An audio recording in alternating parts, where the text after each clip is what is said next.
Hello, did you all really think that Madrid would drop their level for 3 months and leave things as they were? Of course not. Los Blancos are in full swing again, and the game against Salzburg showed us how Xabi Alonso's Real Madrid will play from now on. The win really impressed the whole footballing world, including fans and pundits. So, let's address the elephant in the room. What exactly made the performance against Salzburg so significant, and why the other La Liga teams should be concerned about the 200-526 season? First things first, at the start of Xabi's tenure, everyone was questioning how Real Madrid would be set up with him in charge. Some were saying that he wouldn't change Ancelotti's model and would deploy the familiar 40-1,112 diamond formation that had brought a lot of success, including in the 2023-24 season when Jude was killing it.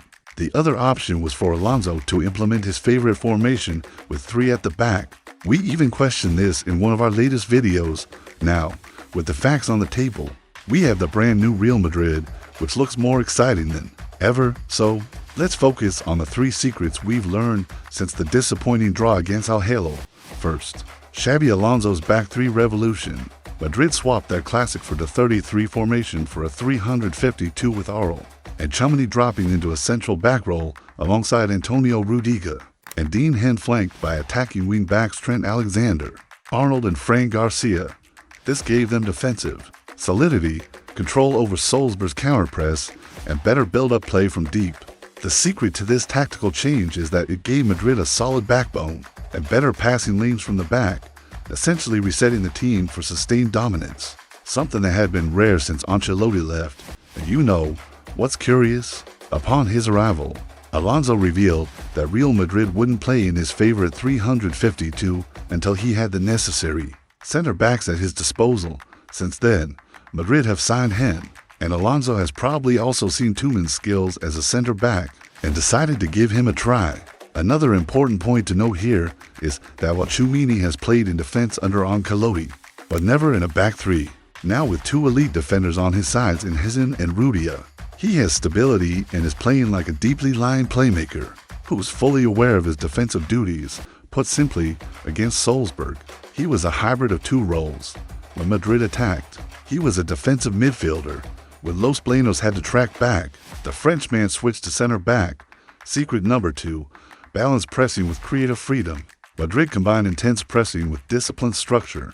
Bellingham frequently dropped into midfield to anchor the press, while Vinicius and Gonzalo Garcia applied pressure on the wings. The combination of players committing to pressing quickly after losing possession while retaining creative license. It meant that Madrid controlled the tempo of the game and created space for sharp transitions. The result was efficient turnovers, dangerous counterattacks, and a team that dominated from start to finish. As we are focusing on a well-structured press, if you score following the counterattack, it's highly likely that your press has done a very good job. Well, what can we say when all 3 of Madrid's goals were scored with acres of space in Salzburg's half? Yes, you can make the conclusions for yourself on the immense quality of Madrid's press. And secret number 3, fluid attack built on structure. Real Madrid's attacking play was flexible yet structured. Bellingham's deep roll unlocked the opener with a pinpoint pass to Vinicius, who drove in before squaring for Valverde to score. Later, a well-timed counter saw Gonzalo Garcia seal the victory. This highlights a hybrid offense that is rigid enough defensively and flexible enough up front to break down compact defenses with incisive passing and swift positional rotation. It's the perfect balance of concerted pressing feeding precise attacks, making Real dangerous at both ends of the pitch. And let's not forget our duelist rise in recent weeks. You can think about this for yourself, but I really believe that Alonso asked Ancelotti to start Güler a couple of times before the Italian's departure because Xabi knew that Güler would play a pivotal role in his system. Fortunately, Güler accelerated this process thanks to his impressive performances. He's now really seen as Toni Kroos's replacement, and his line-breaking passes combined with his close ball control and agility excite every true admirer of his talent. Now that we've already touched on Real Madrid's transfers, let's talk about the players apart from Hen and Trent who are already performing well for Madrid. The third completed signing is Franco Mastoano. He's an exceptional talent, as was evident in the Club World Cup. He cost 45 million, euro 18 million of which is in variables, and he will have a €1 billion release clause. He's very mature for his age and given Real Madrid's success with South American players like Vinicius and Rodrigo, Mastano won't be an exception. To really prove that, reports say that Alonso personally reached out to him, tipping the scales in Real's favor over PSG, Barca, and Man United. Antoine adds technical ability, positional versatility, and youth, perfect for sustained midfield evolution, basically with the deals Madrid are making this summer. They are shouting to the world that the Real Madrid of the future is here, and this also applies to Alvaro Carreras, Benfica's left back, who's eyed to be a specialist in Alonso's 352.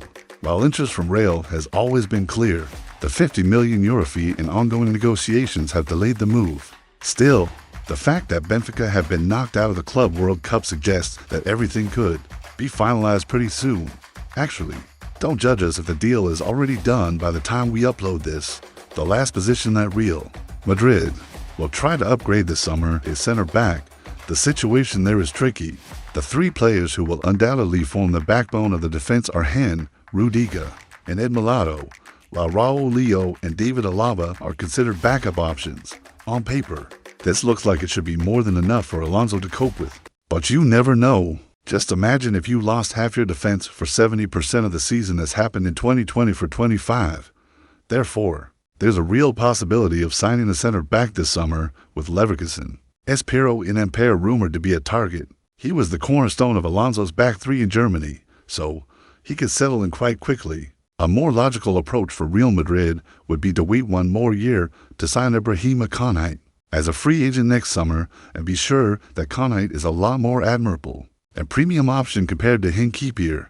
However, let's be realistic. If you buy a lot, you also have to sell. The two names that are being talked about the most right now are Rodrigo and Endrick, the winger who has contributed greatly to Real Madrid over the past couple of years is said to be upset about his lack of involvement in the Club World Cup. Realistically, he played 88 out of a possible 170 minutes in the group stage. On the other hand, the whole Big Six from the Premier League, and most notably Arsenal and Man City, have been swirling around in the last couple of months, so a transfer is very much possible. As for Enrich, I don't expect him to be sold, but a loan deal is a real possibility.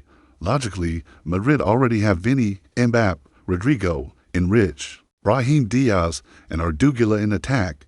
Add Jude, who also plays in an advanced position, and it's clear that someone will have to move on. And last but not least, what about Real Madrid's main competitors for the La Liga title, Barcelona and Atletico Madrid, and how they are doing this transfer window? The Catalans have only made one major signing this summer, goalkeeper Jan Garcia, who joined for €25 million.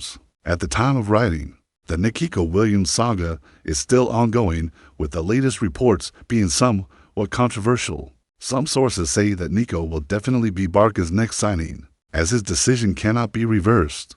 Other notable media outlets like Mundo Deportivo, for example, are stating that Barca doesn't have the financial room to register Williams, and this could lead to him going to Bayern Munich instead.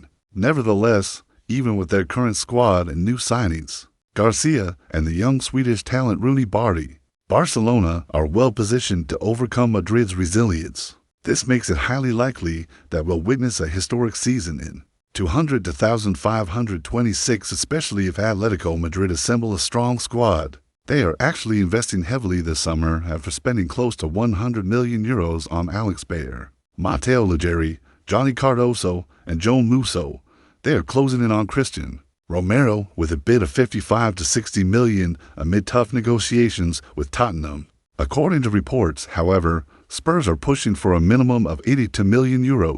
So it remains to be seen what will happen. All in all, Romero is a fantastic defender and perfectly coded for a club like Atleti. Add to that his link with fellow Argentinian Diego Simone and Messi's words from a couple of years ago when Leo stated that Romero is the best center back in the world, and Atletico are perfectly positioned to stress both Barca and Madrid.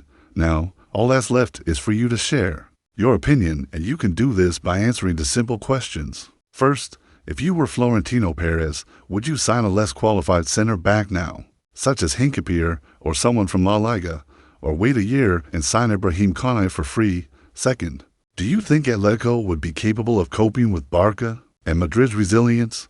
Share it with us in the comments below.